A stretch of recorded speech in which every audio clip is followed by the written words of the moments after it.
साईबाबांच्या सेवेत असणारे दोन निष्पाप युवकांचा निर्गुण खून झाला आणि त्याच पार्श्वभूमीवर शिर्डीमध्ये प्रचंड असंतोष उसळला. खऱ्या अर्थानं कारण देखील तसंच आहे, कारण अतिशय निष्पाप हे दोन युवक होते. बाबांच्या सेवेत जात होते, ड्युटीला जात असताना त्यांच्यावर अचानक असा प्राणघातक हल्ला झाला आणि त्याच्यात त्यांना आपला जीव गमवावा लागला. खऱ्या अर्थानं आता गुन्हेगारांचा पापाचा घडा या ठिकाणी भरलेला आहे. कारण शिर्डीची भूमी आहे, अतिशय पवित्र भूमी आहे आणि शिर्डीला एक वेगळ्या प्रकारचा इतिहास आहे आणि एक ऐतिहासिक शहर आहे.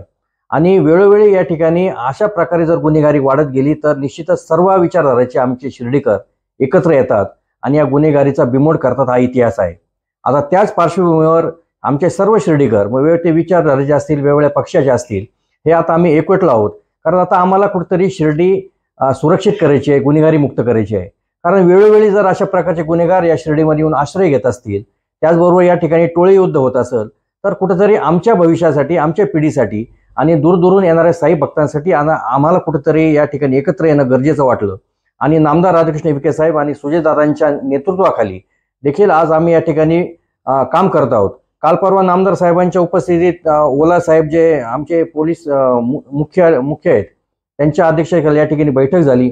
त्यावेळेस नामदार साहेबांनी स्पष्टपणे या ठिकाणी ग्राम सुरक्षा दल स्थापन करण्यासंदर्भात सूचना केल्या आणि याला अनेक प्रकारचे अधिकार देण्यात आलेले आहेत. त्याच्यामुळे या शिर्डीमध्ये भाई कोणी नाही, गल्लोगल्ली भाई झालेले आहेत. त्याच्यामुळे म्हणजे तुम्हाला सगळ्यांना माहिती आहे, तर भाई फक्त एकच आहे, सर्वांचा बाप फक्त साईबाबा आहे. आम्ही फक्त साईबाबाला घाबरणारे लोक आहोत. अनेक भाई आले आणि गेले या शिर्डीतून, त्यांचा नामोनिशान संपून गेला. आता शिर्डीचा काय भाई आहे आणि शिर्डीचे भाई गावकरी कसे आहेत हे आता आम्हाला समोर गुन्हेगारांना दाखवून द्यायचं आहे. त्याच अनुषंगाने या ठिकाणी आम्ही आता ग्रामसभेचं नियोजन केलेलं आहे. प्रशासनाला या ठिकाणी आम्ही जागा करण्याचं काम केलेलं आहे.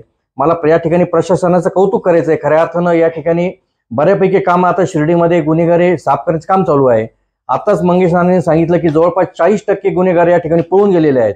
म्हणजे किती गुन्हेगार या ठिकाणी आश्रय घेत होते शिर्डीमध्ये हे आता उघडकीस आलेलं आहे.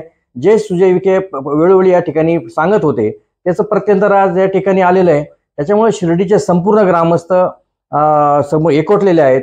शिर्डी आम्हाला गुन्हेगारी मुक्त करायची आहे. त्या अनुषंगानं 10 तारखेला 5:30 वाजता आम्ही मूक मोर्चा, मशाल मोर्चा या ठिकाणी नियोजन केलेलं आहे. आणि सांगायला खरंच अभिमान वाटतो, आमच्या सर्व महिला भगिनी या ठिकाणी मोठ्या प्रमाणावर या कॅन्डल मोर्चामध्ये सहभागी होणार आहेत. साईबाबा संस्थांचे सर्व कर्मचारी, अधिकारी देखील या कॅन्डल मोर्चाला आणि ग्रामसभेला उपस्थित राहणार आहेत. त्याच्यामुळे एक वेगळ्या प्रकारचं महत्त्व या ग्रामसभेला आहे. त्याच्यामुळे मला निश्चितच येणारा काळ हा अतिशय चांगला काळ शिर्डीसाठी असेल असं आम्हाला वाटतं. कालपासून शिर्डी पोलीस प्रशासनाने पोलीसवाले असतील, ॲपे रिक्षा असतील, रिक्षावाले असतील यांच्यावर कारवाई चालू केलेली आहे. आणि सांगायला खरंच म्हणजे अभिमान वाटतो पोलीस स्टेशनचा की जवळपास 40% गुन्हेगार याच्यातून निघालेले आहेत. त्याच्यामुळे मला शिर्डी ग्रामस्थांना या ठिकाणी आवाहन करायचं आहे. या ठिकाणी गरीब जे हातावर पोट भरणारे असतील, फुल विक्रेते असतील, त्याचबरोबर रिक्षा चालक असतील, ॲपे रिक्षा असतील, त्यांना थोडी म्हणजे कळकळीची आमच्या सर्वांच्या वतीनं आवाहन करतो की काही काळ थांबा. जी घाण या शिर्डीमध्ये आलेली आहे ती बाहेर जाऊ द्या. हे गुन्हेगार प्रवृत्ती लोक बाहेर जाऊ द्या आणि एक शिर्डीमध्ये चांगल्या प्रकारचं वातावरण झालं तर आपण एकमेकांबरोबर चांगल्या प्रकारचं वातावरण तयार होईल आणि सगळ्यांचं पोट भरण्यासाठी आपण सद्गुरू साहेबांचा आशीर्वाद आहेच. त्याच्यामुळे आपण जी प्रशासन ही जी मोहीम राबवतोय त्याला आपण सहकार्य करूया. थोडा त्रास हा सगळ्यांना होणार आहे. साहजिक तो त्रास होत असताना देखील आपल्याला देखील वेगवेगळ्या प्रकारची वागणूक मिळेल, परंतु आपण प्रशासनाला सहकार्य करा असे आवाहन या ठिकाणी मी सर्व स्तरातील साई भक्तांना या ठिकाणी करतोय.